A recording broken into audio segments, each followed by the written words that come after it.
Welcome po sa atin pong devotional Bible message. At salamat po sa mga nagsasubscribe sa akin pong YouTube channel at nananalangin po sa ministeryo po na ito na pag-aaral po ng salita ng Diyos. At salamat din po sa inyo pong patuloy na pag-views at pag-share din po sa iba po nating mga kasamahan ng mga Kristiyano. Ngayon po mag-aaral po tayo sa Genesis chapter 19 verse 17, 18, 24 and 26. Ang sabi po ng banal na kasulatan, "And it came to pass when they had brought them forth abroad that he said, Escape for their life, look not behind thee, neither stay thou in all the plain, escape to the mountain, lest thou be consumed. And Lot said unto them, Oh, not so, my Lord." Verse 24, "Then the Lord rained upon Sodom and Gomorrah brimstone and fire from the Lord out of heaven." Verse 26, "But his wife looked back from behind him, and she became a pillar of salt." Mga minamahal, ito po yung kasaysayan po ni Lot, kung saan doon po sila tumira sa Sodom at Gomorrah, na siyang ito po ay tinatawag nung araw na Sin City, na doon po talaga ang uri ng mga kasalanan ng mga tao, kakanya-kanya po, at yung iba po hindi na tumatawag sa Panginoon. Kaya po ang Panginoon ay nagpadala ng anghel para kausapin po itong si Lot na sila ay umalis doon, at ito ay kanyang gugunawin sa mamagitan po ng apoy, itong Sodom at Gomorrah.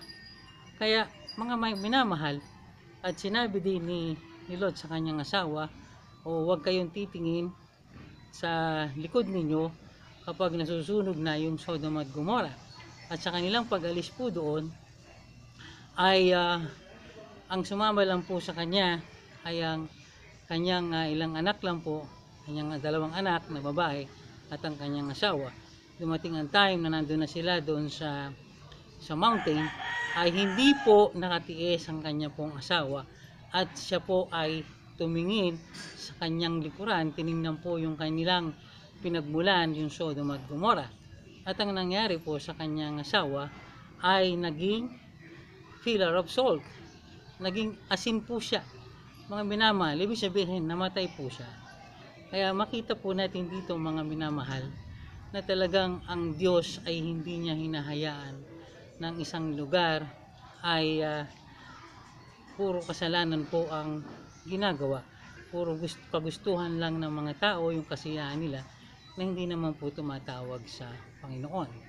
Kaya ating pong matutunan dito mga minamahal ay napakahalaga ng ating pong puntahan ay ang lugar kung saan po tayo ay maraming matututunan na salita po ng Diyos, na ang kalooban ng Diyos ang masunod. Ito po ang maganda, yung simbahan ng mga Christian churches.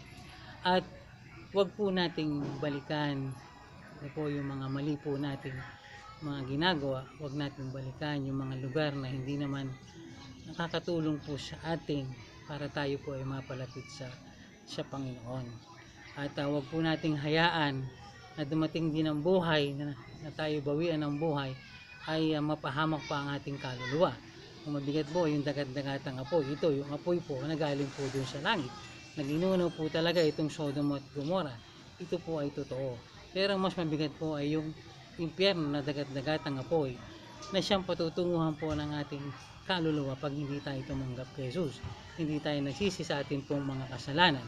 Kaya napakahalaga na tanggapin po natin si Jesus. Pag-isihan natin ang ating mga kasalanan, tanggapin natin siya bilang ating Panginoon at tagapagligtas, upang huwag tayong mapunta dun sa dagat-dagatang apoy, kundi langit na nakalaan po para po sa atin. Salamat po, at sa inyo po na ako patuloy na lumalapit, patuloy niyo pong views ang aking pong mga videos na ito. Marami po tayong matutunan. To God be the glory. Sa muli po.